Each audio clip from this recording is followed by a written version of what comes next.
May buntag sa inyo mga dadiyo, mag-service tayo ng printer nga L220 Epson. So nag-orange blinking na siya, so need na to siya i-reset. So mag-fast break tayo nga video karong adlaw. So mo na ni, mag-start ta. So ito na i-plug na to ato ang USB cord through printer to laptop. So tap na to ato ang receiver tool.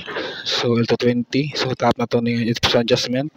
Then tap select, tap model name sa printer, so L220 Epson, then tap OK, tap particular adjustment. Pangita na itong isang pad counter, then tap na itong isang pad counter, click OK, so OK, click na itong OK, then click na itong main pad counter for checking, so 100% na good siya. So need gid siya reset, so check na to balik, and then check na to balik ang main pad counter, then check na to initialize, then OK,